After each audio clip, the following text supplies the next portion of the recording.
The academy on Zifra Station was like no other place in the galaxy. Its towers pierced the clouds of the artificial atmosphere, and the halls echoed with the footsteps of warriors from dozens of planets. Some were tall, some had multiple limbs, and some had skin that shimmered with strange patterns. Yet all of them came here for one reason: to learn how to survive and win in the deadliest places in the universe. Among them, the humans were always watched closely. Many alien species doubted that a human could match their strength or speed. Yet the humans who survived Deathworlds, planets where the environment itself seemed designed to kill, were something else entirely. One of them was Kara. Kara was small compared to the alien instructors and students, but she moved with the calm certainty of someone who had faced storms, predators, and starvation all her life. Her dark hair was tied back in a simple braid, her brown eyes steady and her body lean but clearly strong. She had been sent to Zifra Station to represent humanity, and already whispers followed her wherever she went. Some students were skeptical, others quietly impressed. The alien instructor for her combat training was Vorak, a massive being with 4 muscular arms, gray-green skin, and eyes that glowed faintly with a strange inner light. He had trained countless students from violent worlds, and none had made him pause for even a second. Today, however, he would meet someone different. The training hall was vast, filled with holographic targets, gravity simulators, and observation pods. Students from every species were seated around the edges, their eyes fixed on the floor where the combat demonstration would occur. Kara walked into the center, her movements fluid and controlled. Vorak towered over her, folding his multiple arms across his chest, his glowing eyes scanning her like a predator analyzing prey. "Human," Vorak said, his voice deep and commanding, echoing across the hall. "Show me what you call combat." Kara nodded, her expression calm. She didn't flinch or speak beyond the nod. She didn't need to. Her confidence said more than words ever could. Vorak stepped closer, deliberately moving with a speed that most beings could not match. The students leaned forward, some holding their breath. Kara's training had been harsh, but she had faced challenges far deadlier than this before. Her Deathworld upbringing had taught her that fear was a tool, not a master. Then, without warning, Vorak struck. Not with full force, he did not intend to harm her, but with enough to test her reflexes.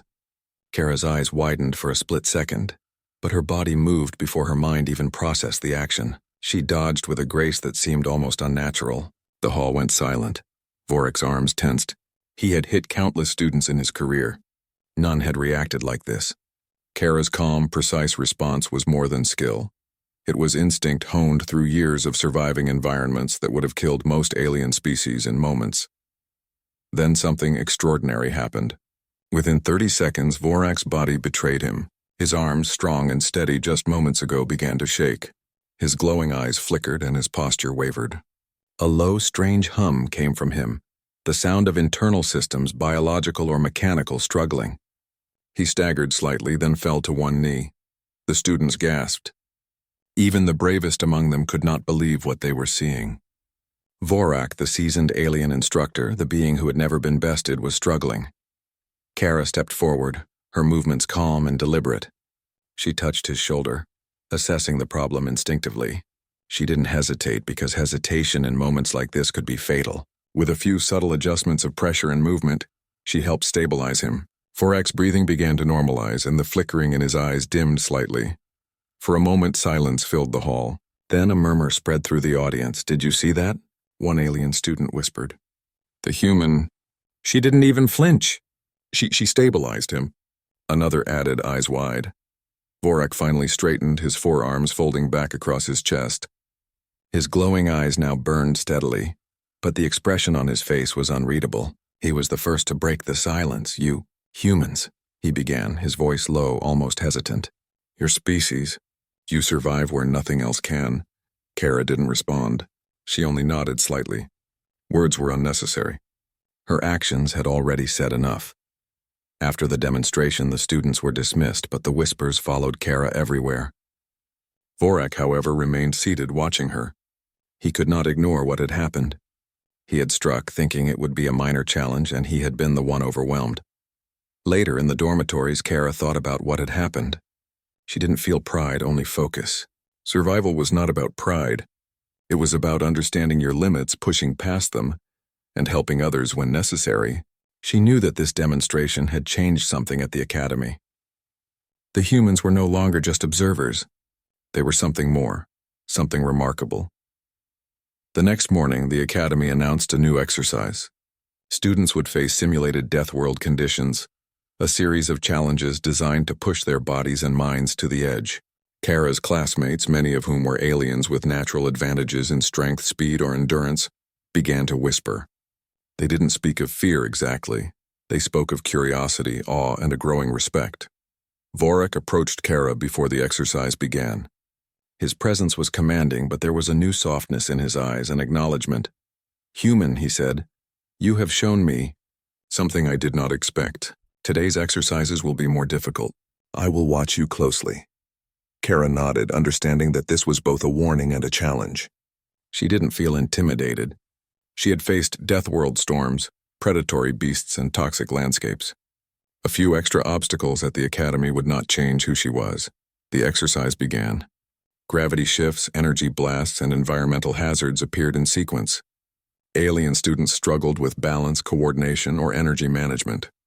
Kara moved through them like water through rocks, steady, calm, and unyielding.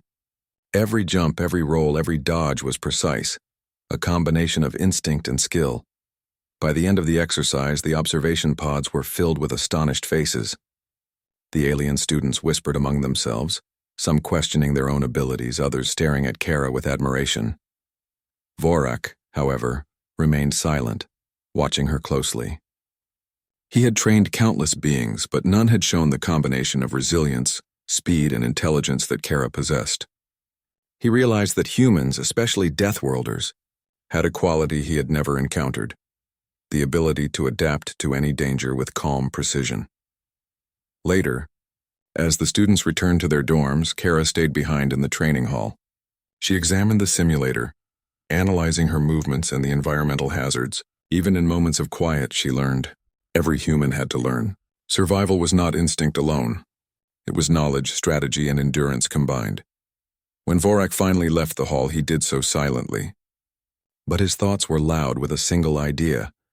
This human girl, Kara, might just be the key to understanding what made humans so extraordinary. He had assumed humans were fragile, limited, and predictable. He had been wrong. The first part of Kara's story ended not with a dramatic victory, but with a simple truth. Sometimes, strength is not measured in power or size, but in resilience, calmness, and the courage to stand firm when the universe tests you. Kara had proven herself in 30 seconds. Vorak had learned a lesson he would never forget. As the academy lights dimmed and the students slept, Kara looked out at the stars beyond HFY Station. She felt no fear, only anticipation. The galaxy was vast, filled with dangers she had yet to meet. But one thing was certain. She was ready for every challenge to come. The whispers would continue, the stares would linger, and the challenges would grow. But Kara would not falter. She was a Deathworlder, and she had already shown that even the strongest alien instructor could be humbled by human resilience. The next morning, Kara woke before dawn. The artificial sunlight of HFY Station's sky simulators barely reached the dormitories, but she didn't need it. Her body was already awake, her senses alert. Today would be different. The Academy had announced a new series of challenges, ones designed to push even the most capable students to their limits. Word had spread fast. The other students, aliens of every shape and size, were buzzing with excitement and a little fear. Kara had become a legend overnight. Some whispered she had survived the impossible. Others simply stared, unsure how a human could endure what they could barely survive. Even Vorak, now fully recovered from the 30-second collapse, had a new look in his eyes, curiosity mixed with respect. The students gathered in the central training hall. Today's exercise was called the Trial of Extremes. Holographic landscapes shifted around them.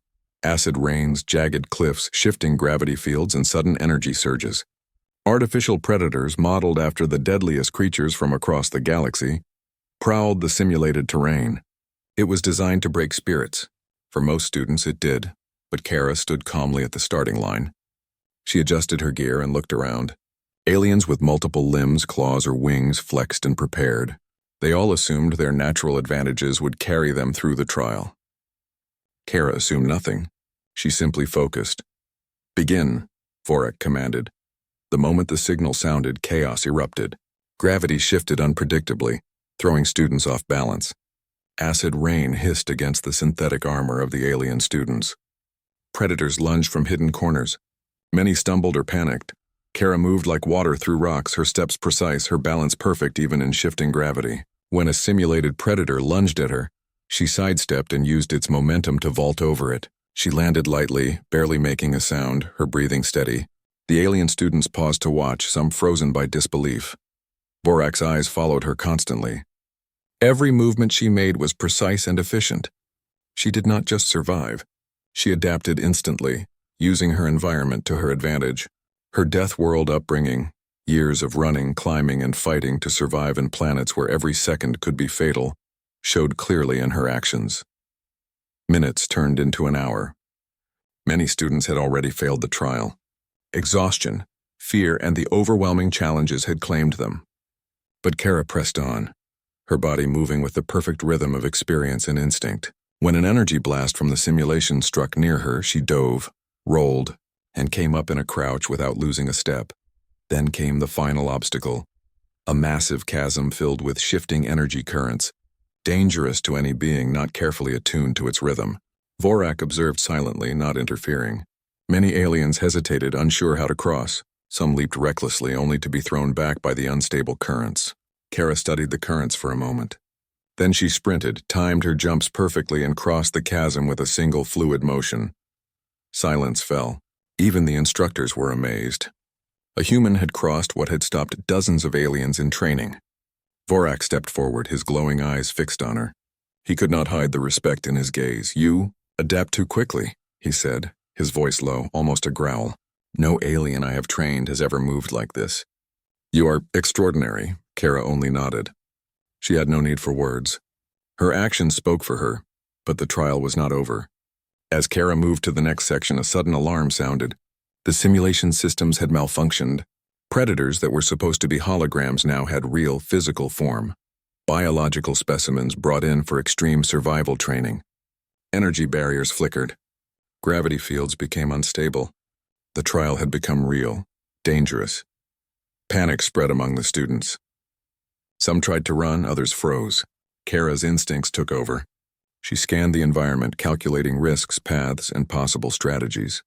She moved first to the nearest student, a young alien with fragile limbs, and guided them to a safe area. Then she repeated this with another, forming a small group of survivors.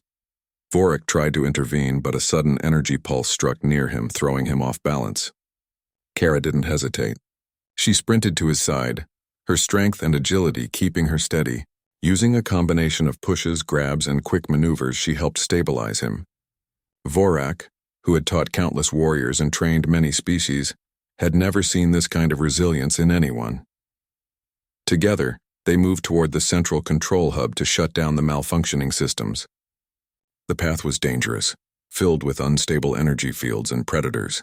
Kara led, Vorak following. Her knowledge of survival instincts, combined with her physical skill, allowed them to navigate where others could not. When they reached the control hub, Kara analyzed the panels. She had no formal training in alien technology. Yet instinctively she understood the system logic. Her fingers moved quickly, pressing buttons, rerouting power, stabilizing the fields. The Predator's containment systems reactivated and the energy fields returned to normal. The simulation ended. Silence hung in the hall. The other students, shaken but alive, stared at Kara. Vorak looked at her, his expression unreadable for a long moment. Then he spoke. "You have done what no alien could. You survived, adapted, and saved lives. Not just your own, but mine and others. Humans, I underestimated you. I was wrong." The students erupted in murmurs, some in disbelief, others in awe. Kara's actions had proven what she already knew.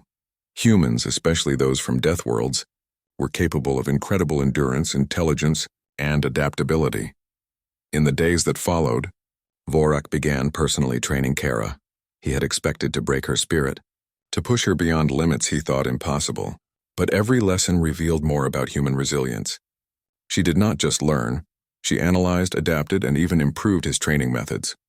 Other students watched in amazement. Some tried to mimic her strategies. Others simply accepted that humans were a different kind of being altogether. The Academy's leaders took notice. Data from the trials, the simulations, and the real-time survival events showed that Kara's human physiology and experience created outcomes no other species could match. Vorak's reports were frank. The human girl had not only survived impossible scenarios, she had excelled where the strongest aliens had failed. One evening, Kara stood on the observation deck of Sci-Fi Station looking out at the stars. The galaxy seemed endless, filled with threats, mysteries, and worlds that could crush a being in moments. But Kara felt ready. Her training, her instincts, and her Deathworld survival skills had prepared her for anything. Vorak approached quietly, standing beside her. "You have changed more than your own destiny," he said. "You have changed the way we see humans. You have shown that your kind is not weak, not fragile, but extraordinary." Kara smiled faintly. "I didn't do it for that," she said simply. "I did it because it had to be done.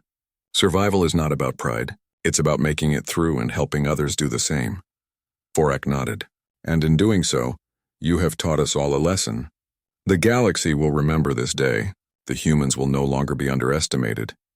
Kara watched the stars, thinking about the challenges yet to come. She had faced the impossible before, and she would do it again.